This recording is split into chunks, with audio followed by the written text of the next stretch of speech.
attacher à la parole de Dieu et examiner quelques passages des Écritures sur le thème que nous avons commencé par aborder depuis hier. La vérité te rend libre. Oui, la connaissance de la vérité te libère de l'ignorance, mais également te libère du mensonge, du diable, qui te maintient sous son esclavage, sous son hégémonie, alors que la Bible dit que c'est pour la liberté que Christ a affranchi dans Galates chapitre 5, verset 1.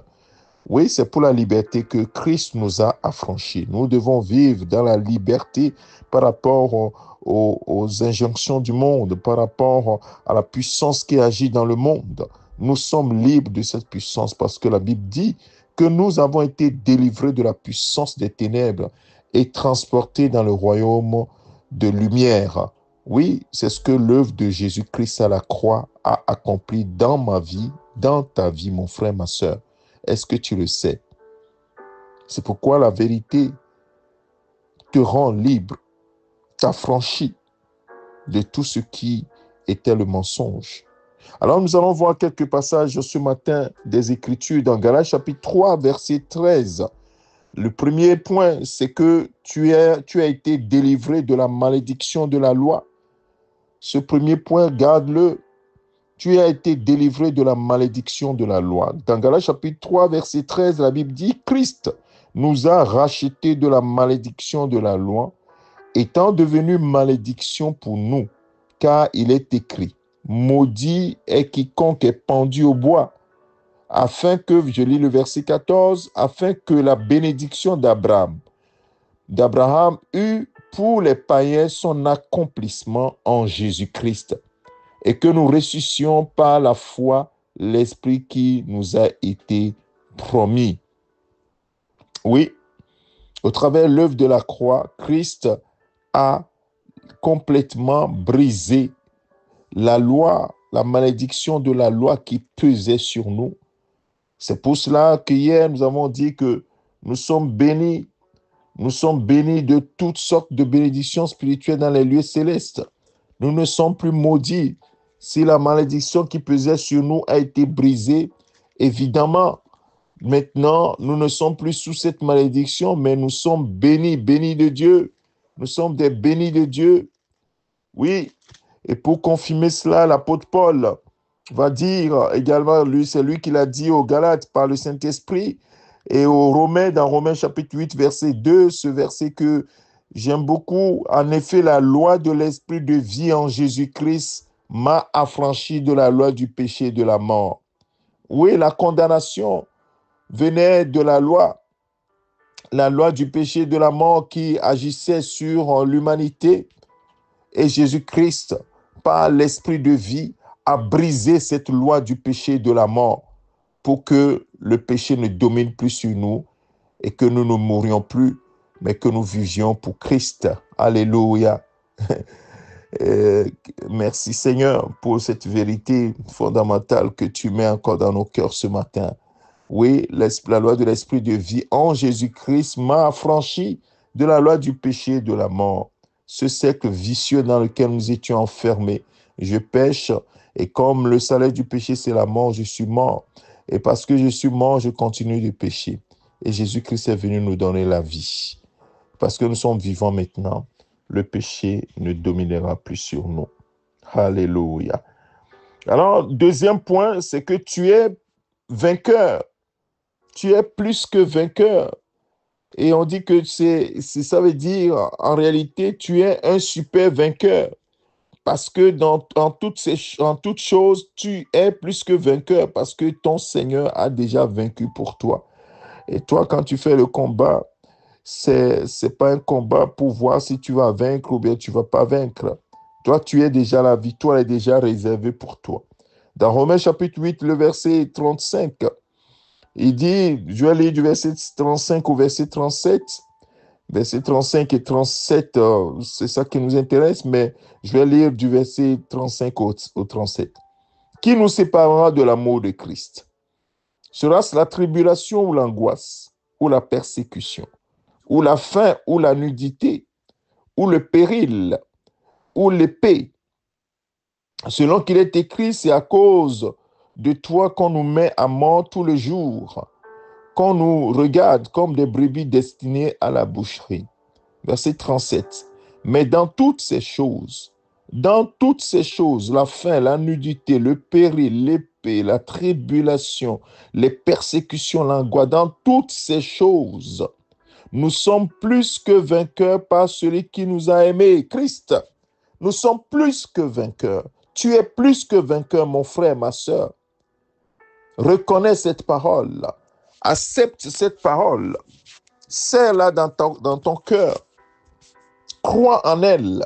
Tu es plus que vainqueur. Tu es un super vainqueur, mon frère. Tu es un super vainqueur, ma soeur.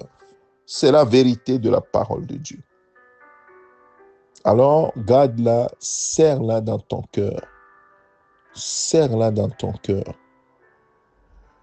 Troisième point, la Bible nous dit que toi et moi, nous triomphons du monde. Tu triomphes du monde. Et ce qui est dans le monde, est-ce que tu le sais? Nous avons dit tout à l'heure, tu es plus que vainqueur. Là, ici, la Bible dit que tu triomphes du monde et de tout ce qui est dans le monde. Dans 1 Jean chapitre 5, le verset 4 et le verset 5. 1 Jean chapitre 5, le verset 4 et le verset 5. Parce que tout ce qui est né de Dieu triomphe du monde. Et la victoire qui triomphe du monde, c'est notre foi. Qui est celui qui a triomphé du monde, sinon celui qui croit que Jésus est le Fils de Dieu?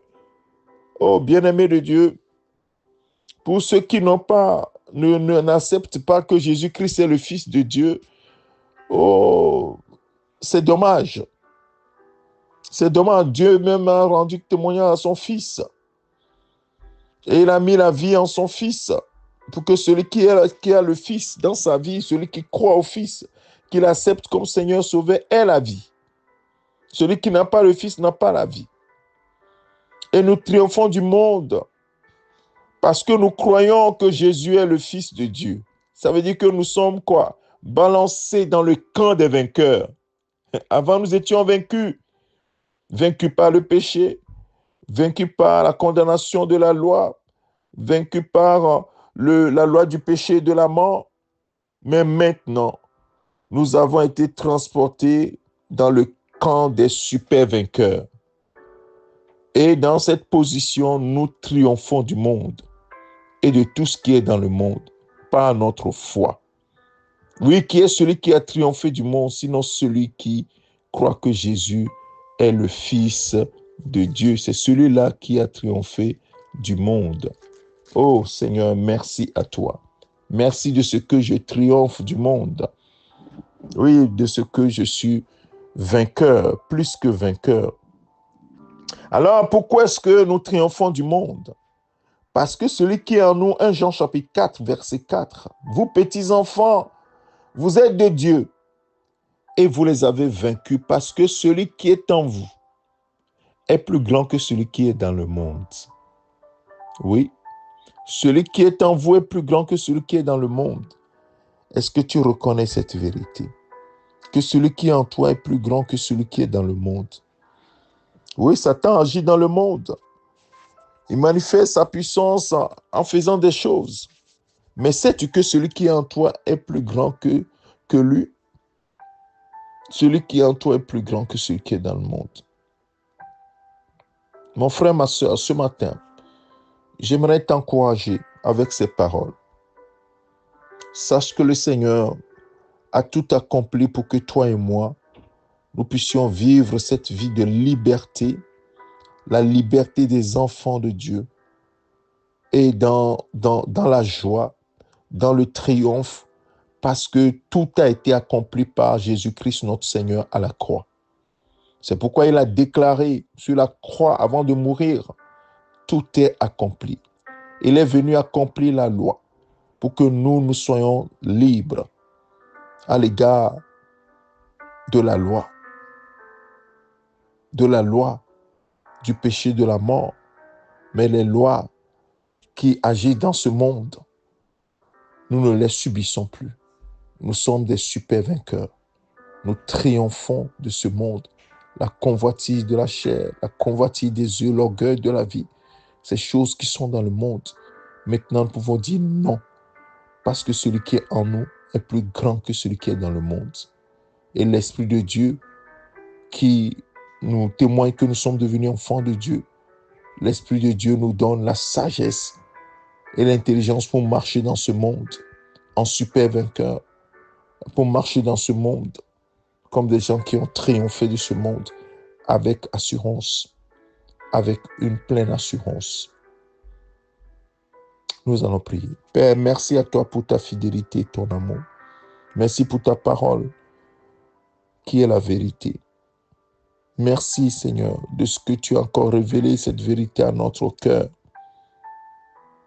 Nous t'aimons Seigneur. Nous te louons, nous te glorifions. Reçois toute la gloire. Reçois l'honneur, reçois la célébration. Merci pour mon frère, pour ma soeur qui a triomphé du monde, qui comprend ou bien qui reconnaît cette vérité ce matin, qu'il est plus que vainqueur, qu'il triomphe du monde, qu'il a été délivré de la malédiction de la loi. Oui, Seigneur, nous croyons en ta parole. Et parce que nous croyons, nous sommes libres. Ce matin, merci Seigneur de ce que nous proclamons notre liberté. Mon frère proclame sa liberté, ma soeur proclame sa liberté.